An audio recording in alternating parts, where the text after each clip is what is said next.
Welcome once again. I'm VirageQuit, and it's time for more speculation on the forest. Now, a bit of a warning. Gonna get pretty insane with this one, so don't be too disappointed with what I have to say. Now, there's been a lot of talk about an area in the forest that has many fans of the game very curious to explore. No, it's not the sinkhole, it's what lies beneath it.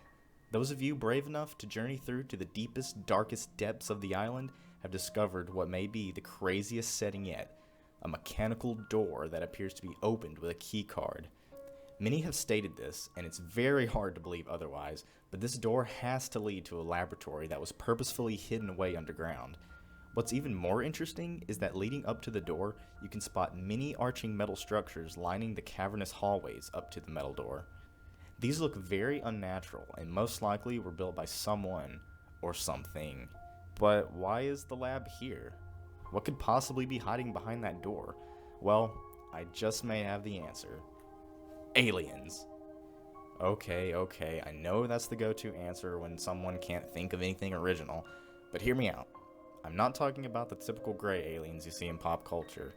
If you recall back to my previous theories, I talked heavily about how the giant hole in the center of the island was created by a meteor.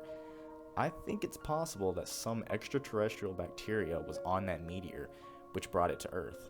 Scientists then went to study the massive meteor, discovering the alien bacteria. To their surprise, this life form had an amazing characteristic. It could copy the molecular structure of any material it contacted with. If multiplied in great numbers, this life form could construct itself into the shape of that material, mimicking its behavior in the real world. Considering the meteor was deep beneath the ground, scientists built a facility underground in order to have easy access to it.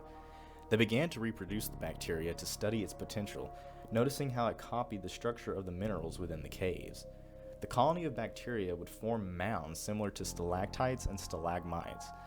There was no visual difference between the rock and the bacteria. However, one was living, the other was not. Questioning themselves, the scientists wondered what would happen if this bacteria came into contact with another living thing. Hungry for results, the head of the team hastily volunteered to be the first to come into contact with this alien. But nothing happened.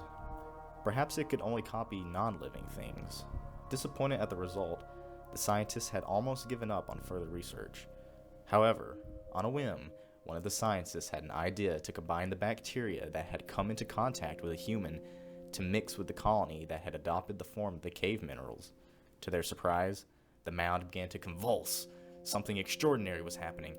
It started to separate, growing limbs and what appeared to be human features, but something wasn't right. It roared as it emerged from the rock. It approached the group of scientists that were frozen in amazement. This soon turned to fear as the creature grabbed one man and slung him into a nearby wall. The scientists tried to flee as the monster continued its rampage, but they weren't quick enough. This creature had incredible speed for its size. The echoing screams soon turned to dead silence. All that was left was a horrendous monster ready to slay anything in its path and continue to multiply and evolve into a form closer resembling the human from which it stole DNA. Considering that the bacteria could now move freely, there were more chances for it to divide and multiply into different beings. Though they have some intelligence, the many that spawned from the original colony were simply taking care of their mother. Yes, I believe that somewhere deep underground could be a leader of the mutants that controls the rest. This could explain some of the behavior of the mutants. They group up in large packs, scouting the land for any possible threats to their leader, as well as trying to find a way off the island in order to spread their genes across the world. However, the vast ocean seems to be a great hindrance to their grand scheme. Could it be that the bacteria has a weakness to it? Only time will tell. Once again, thanks for watching. Be sure to subscribe for more content on the forest, and don't forget to let me know what you think could be behind the mysterious metal door. I've been VirageQuit, signing out.